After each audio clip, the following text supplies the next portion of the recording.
Houston Station on Space to Ground.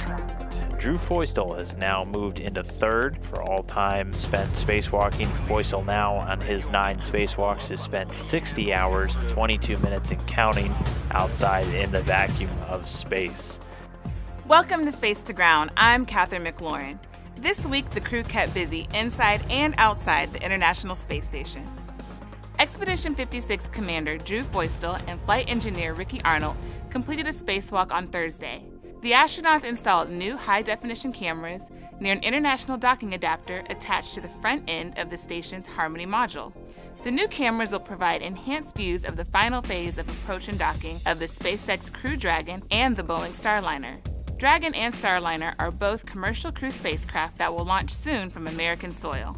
The astronauts also had time to swap out a camera assembly on the starboard truss of the station and close an aperture door on an external environmental imaging experiment outside of the Japanese Kibo module. 5 hours and 23 minutes into the spacewalk, Feustel moved into third place for cumulative time spent during spacewalks, surpassing Peggy Whitson, who previously held that post.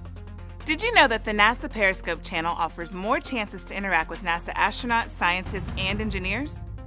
This week, the NASA Periscope channel hosted a special event where Joe Acaba and Mark Vandehei talked about the National Week of Making, demonstrations, and the Year of Education on Station.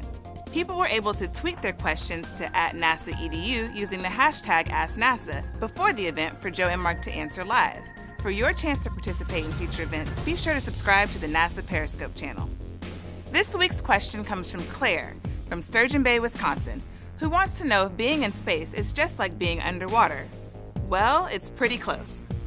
Astronauts train for spacewalks at the Neutral Buoyancy Lab at the Johnson Space Center. The lab is essentially a big pool with a full-size mock-up of the space station in it. Astronauts train underwater to practice for future spacewalks.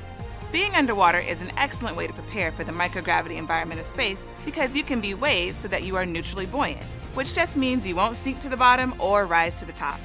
This is critical for learning how to successfully accomplish tasks during the real spacewalks.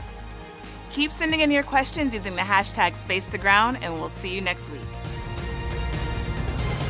Off the Earth, for the Earth. Space to Ground.